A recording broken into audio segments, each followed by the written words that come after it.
السلام علیکم، دس از Jio politics with Aneela Shahzad. کچھ دن پہلے یہ خبر آپ کی نظر سے گزری ہوگی کہ نارتھ کوریا نے ایک بار پھر اپنے ایک نئے ہائپرسونک میزائل کا ٹیسٹنگ کر لیا، اور آپ کو پتہ ہے کہ پے در پے تواتر کے ساتھ نارتھ کوریا جو ہے نا کبھی مہینے بعد، کبھی 2-4 مہینے کے بعد اپنی کسی نہ کسی نئے میزائل کی ٹیسٹنگ کرتا ہی رہتا ہے، اور وہ نئے سے نئے ٹیکنالوجی، نئے سے نئے میزائلس کی حصول کے تگ و دو میں رہتا ہے، اور اس میں وہ کامیاب بھی ہے بیکاز اس کے پاس اب نیوکلیر ہیڈڈ میزائلس بھی ہیں، اس کے پاس لانگ رینج میزائلس بھی ہیں، بہت پاورفل میزائلس ہیں، اور ڈفرینٹ ٹیکنالوجی کے میزائلس وہ اکٹھے کرتا چلا جا رہا ہے، جس سے پتہ چلتا ہے کہ یا تو وہ ایک جنگ کی کیفیت میں اس وقت ہے، کیونکہ یو ایس اور جو مطلب ویسٹرن جتنے بھی الائز ہیں ان کے، وہ نارتھ کوریا کو ایک ایکسس آف ایول کا حصہ گردانتے ہیں، اور ہمیشہ نارتھ کوریا کو اور ایک ڈکٹیٹرشپ کی طرح پورٹری کرتے ہیں، اور ہمیشہ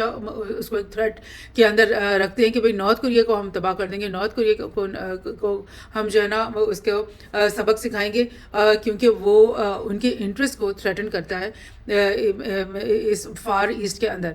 تھوڑا سا میں اس کو آپ کے لیے انڈرسٹینڈ کرنے کے لیے جو ہسٹری کو بھی تھوڑا سا ٹچ کریں گے یہاں پہ، لیکن ابھی دیکھتے ہیں کہ ہوا کیا ہے کہ یہ میزائل اسی دن ٹیسٹنگ اس کی ہوئی ہے جس دن بلنکن جو ہے وہ یو ایس کا جو سیکرٹری آف اسٹیٹ ہے وہ پہنچا ہوا تھا ساؤتھ کوریا میں، اور ساؤتھ کوریا میں آ کر وہ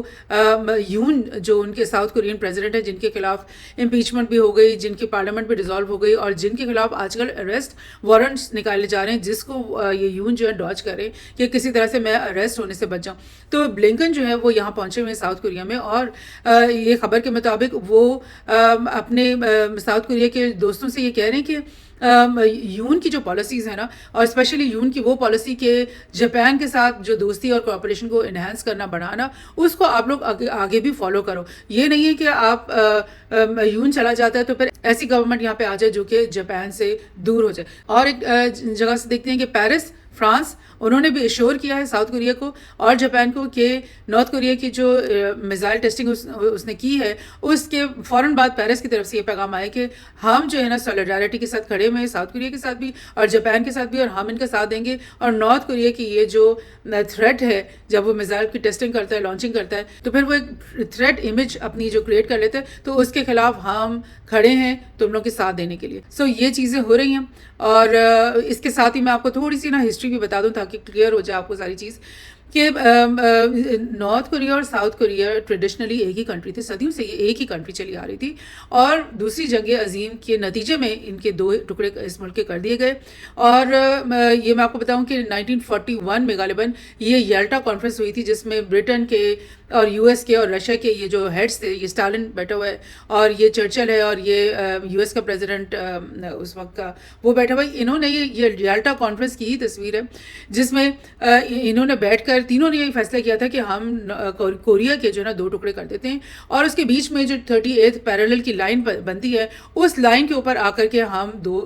ان دونوں ملکوں کو ڈیوائڈ کر لیتے ہیں۔ تو کیا ہوا کہ کیونکہ رشیا تو قریب تھا، اور اس نے اپنی فورسز جو ہے یہاں پر بھیج دی اسٹالن نے، اور 38 پیرالل کے اوپر ایگزیکٹلی آ کر کے وہ اس کی فورسز کھڑی ہو گئی، اور انہوں نے ایک قدم بھی آگے جا کر یہ کوشش نہیں کی کہ ہم پورے کوریا کو ہی قبضہ کر لیتے ہیں، اور پھر وہ ایک ہی ملک رہتا، چاہے وہ روس کے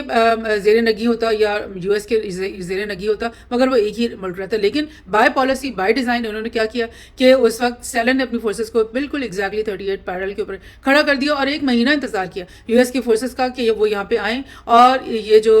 ساؤتھ کوریا ہے اس کے اوپر اپنی جو ہے ملٹری پریزنس اور اپنی جو ہے نا آکوپیشن قائم کر لیں۔ اس کے بعد کیا ہوا کہ اس کے بعد نارتھ کوریا میں جو ہے نا پرو کمیونسٹ لیڈرشپ کو انسٹیٹ کیا گیا، اور ساؤتھ میں پرو ویسٹرن لیڈرشپ کو انسٹیٹ کیا گیا۔ میں آپ کو دکھا دیتی ہوں یہ کون لوگ تھے۔ سنگم ری کو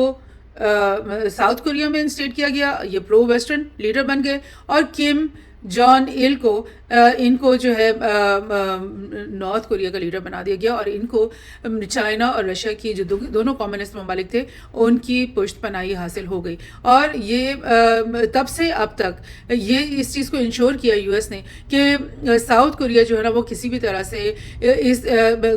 دوستی میں نہ چلا جائے نارتھ کوریا کے ساتھ۔ حالانکہ پچھلے کچھ سالوں سے جب سے چائنا ایک اکنامک سپر پاور بن کر سامنے آیا ہے، تب سے چائنا کی کوشش رہی ہے کہ نارتھ اور ساؤتھ کے بیچ میں دوستی کروا لی جائے، ان کی پیچ اپ کروا لی جائے, ان کے لیڈرس کو ساتھ بٹھایا جاتا ہے, ان کی ڈپلومیٹس کو ساتھ بٹھایا جاتا ہے اور ان سے کہا جاتا ہے بھائی کیوں تم لوگ دونوں جو ہے نا وہ ایک دوسرے کے دشمن بنے ہوئے, حالانکہ تم لوگ ایک ہی برادر ملک تھے اور تم لوگ کے اپنے ریلیٹیوز اور اپنی جو فیملیز ہیں وہ اس لائن کی وجہ سے بٹ گئی ہیں. اور لیکن یہ تو میں پہلے بھی آپ سے کہتی رہی ہوں کہ جب بھی کوئی بھی خطہ, کوئی بھی ملک جو ہے نا اس کے 2 ٹکڑے ہو جاتے ہیں, 3 ٹکڑے ہو جاتے ہیں, تو پھر دونوں ٹکڑوں میں یا تمام ٹکڑوں میں پولیٹیکل اسٹرکچر جو نیا بن جاتا ہے, اس میں وہ جو نیا پولیٹیکل سسٹم ہے نا وہ کبھی بھی اس بات کے لیے رضامند نہیں ہوتا کہ دوبارہ سے ایک مرج کر لیا جائے, کیونکہ جب مرجر ہوگا تو پھر دونوں میں سے ایک کی پولیٹیکل پاور کم ہوگی یا دونوں کی کم ہوگی, یعنی کمپرومائز کرنا پڑے گا پاور میں, جس کمپرومائز کے لیے جو ہے نا پاور کبھی بھی تیار نہیں ہوتا. ایک تو یہ بات ہوتی ہے انٹرنل پالیٹکس جو ہے وہ اس کو 2 کنٹریز کو واپس جڑنے نہیں دیتی. پھر دوسری بات یہ کہ کم جونگ il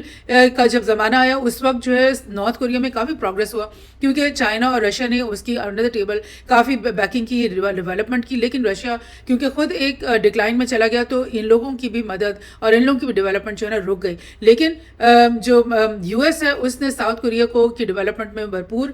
مطلب اس کا حصہ ڈالتا رہا اور انشور کیا کہ یہ ملک جو ہے نا وہ ترقی کرتا رہے, اور یہاں پہ بہت ساری انڈسٹریز انہوں نے اپنی چلوائیں تاکہ ملک جو ہے نا وہ آگے سے آگے جائے. اور دوسری بات یہ کہ جس طرح سے اس جاپان کے اندر یو ایس کی بے شمار 10-15 نیول اور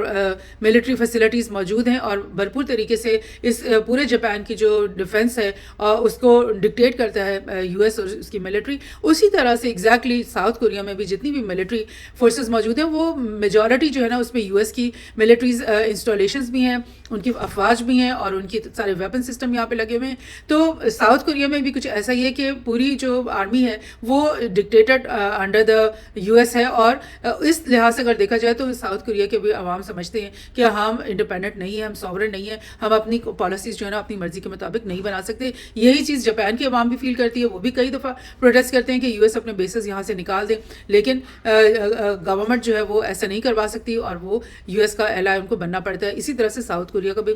سچویشن ہے. لیکن آپ یہ دیکھو کہ جاپان اور ساؤتھ کوریا جو ہے وہ کس نیبرہڈ میں رہ رہے ہیں, ایسا نیبرہڈ میں رہ رہے ہیں جہاں پہ نارتھ کوریا بھی چائنا کا ایلائی ہے, اور یہ پورا کا پورا بہت بڑا لینڈ ماس جو بالکل ان کے ساتھ ڈائریکٹلی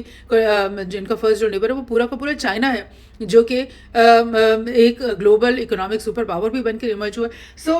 اس نیبرہڈ میں چائنا کے ساتھ پنگا لینا, رشیا کے ساتھ پنگا لینا, یہ جو ہے خطرناک ہے, آسان نہیں ہے, بہت مشکل ہے. لیکن یو ایس جو ہے ان کو پومپ کرتا ہے, جس طرح سے ابھی اس وقت بلنکن جو ہے وہ یہاں پر آ کے بیٹھا ہے ساؤتھ کوریا میں اور ان لوگوں کو پومپ کر رہا ہے کہ نہیں تم لوگ نا جاپان کے ساتھ ہی دوستی رکھو, تم لوگ بالکل نارتھ کوریا کے ساتھ کوئی بھی نرمی کی پالیسی کی طرف مت آؤ, اور کم جونگ جو اونگ ہے یہ جو میزائل ٹیسٹ کر رہا ہے اس کو ہم سبق سکھا دیں گے, اس کو ہم یعنی نارتھ کوریا کا صفایا کر دیں گے کسی بھی دن, اور تم لوگ جو ہے نا ہمارے ساتھ کھڑے رہو. سو یہ ساری سیاست ہے جو کہ یو ایس کی سیاست, جو کہ تمام دنیا میں وہ اسی طرح سے سیاست کرتے ہیں. وہ چاہتے ہیں کہ جو ان کے ایلائز ہیں وہ جنگی طور پہ تیار ہو جائیں اور ان کے دشمنوں سے لڑنے کے لیے تیار رہیں ہمیشہ. اور اگر یو ایس جو ہے وہ چاہتا ہے کہ وہ دوبارہ سے سپر پاور اپنی جو ہے اس کو انشور کرے اگلی سینچری کے لیے, تو اس کو چائنا کو مات دینی, ہر صورت میں چائنا اور رشیا کو مات دینی, اور اس کو مات دینے کے لیے اس کے لیے بیسٹ ہے کہ وہ تائیوان میں اپنی یہاں پر فورسز لے کر آئے, یہ جو آپ کو تائیوان دکھائی دے رہا ہے, اور اس کے بعد وہ ساؤتھ کوریا میں اپنی فورسز کو تیار کرے اور جاپان میں اپنی فورسز کو تیار کرے, اور نیچے فلپینس میں بھی کچھ اس آئلینڈ میں خرید لیے جگہ ملٹری بیس بنانے کے لیے, اور اس سے نیچے آسٹریلیا میں بھی وہ موجود ہیں, وہاں پر بھی ان کی بیسز ہیں. تو وہ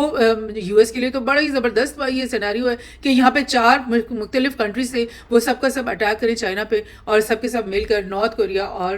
چائنا کی ملٹری کا پروگریس کا اسی طرح سے ملیا میٹ کر دیں اور صفایا کر دیں, جس طرح سے سیریا میں بشار الاسد کی پوری ملٹری کو ایک ہی دن میں یا 2-3 دنوں میں مکمل طور پہ صفائی کر لیا گیا. ظاہر ہے یہ ممکن تو نہیں ہے کیونکہ چائنا بہت الرٹ ہے, چائنا کی اپنی ملٹری کی جو تیاری ہے وہ بہت زبردست ہے, اور اس کا جو ایلائی ہے رشیا وہ بھی ہر دم تیار اور الرٹ ہے, اور نارتھ کوریا جو ہے وہ جو آئے دن نئے نئے میزائلس کے تجربے کرتا ہے, تو وہ اسی چیز کو سمبلائز کرتا ہے کہ میں اگر اسٹرانگ ہوں تو میرے الائز مجھ سے بھی زیادہ ظاہر اسٹرانگ ہوں گے. اور یہ کہ نارتھ کوریا اگر میزائل ٹیسٹنگ کر رہا ہے, نئی ٹیکنالوجی حاصل کر رہا ہے, تو ظاہر ہے اس کو ملی کہاں سے, وہ چائنا نے دی ہے یا رشیا نے دی ہے, تو یہ چیز ایک لائک پالیٹکس کا ایک اسٹائل ہے جو یہاں پر چل رہا ہے کہ چائنا اور رشیا جو ہے وہ نارتھ کوریا کی میزائل ٹیسٹنگ کے تھرو یعنی تھریٹ کرتے رہتے ہیں ساؤتھ کوریا کو بھی اور جاپان کو بھی اور تائیوان کو بھی کہ تم لوگ جو ہے نا ذرا اپنے جگہ پہ رہو. اور ایک اور بات یہ کہ پچھلے جو 10 سال ہیں یا 8 سال ہیں اس میں یہ بھی ہم نے بہت سارا آبزرو کیا خبریں کہ چائنا نے نارتھ کوریا اور ساؤتھ کوریا کے درمیان فاصلے کم کرنے کی کوشش کی ہے, ان کے بیچ میں دوستی اور بھائی چارہ بنانے کی کوشش کی ہے اور سمجھانے کی کوشش کی ہے کہ پورا ریجن جو ہے نا اگر وار کی لپیٹ میں آ گئے تو تم لوگ بھی نہیں بچو گے, ظاہر اگر ہمیں تم لوگ اٹیک کرو گے تو تم لوگوں کو بھی ہم فوری طور پہ اٹیک کریں گے. تو اس ریجن کے اندر سے جنگ کا جو بھی بادل ہے اسی کو ختم کرو, دوستی کر لو آپس میں, اور اس سے جو ہے دونوں کے ملکوں کے لیے پروگریس کا راستہ ہموار ہوگا. تو یہ بڑی ایک ڈیفیکلٹ سی کنفلکٹنگ سی پولیٹیکل سچویشن ہے یہاں پہ, جس سے نکلنا بھی ان لوگوں کے لیے مشکل ہے. ان کو پتہ ہے کہ ہماری ٹریڈ جو ہے چائنا کے ساتھ ریلیٹڈ ہے, جاپان کی اور تائیوان کی اور ساؤتھ کوریا کی بھی بہت زیادہ ٹریڈ ریلیشن شپ ہے چائنا کے ساتھ, لیکن وہ یو ایس کو ناراض بھی نہیں کر سکتے اور وہ اس سینیریو میں سے اپنے آپ کو نکال نہیں پاتے کہ یو ایس کی جو ملٹری اگر وہ ان سے کہتے ہیں کہ اپنے ہمارے بیسز کو خالی کر دو تو ہو سکتا ہے یو ایس انہی کے اوپر حملہ کر دے اور انہی کی گورنمنٹس کو ٹاپل کر دے اور سب سے پہلے انہی کو سبق سکھائے. سو یہ بڑا کمپلیکیٹڈ سینیریو یہاں پر, اور لائک لیٹس سی آنے والے دنوں اور سالوں میں کیا ہوتا ہے یہاں پہ. Thank you.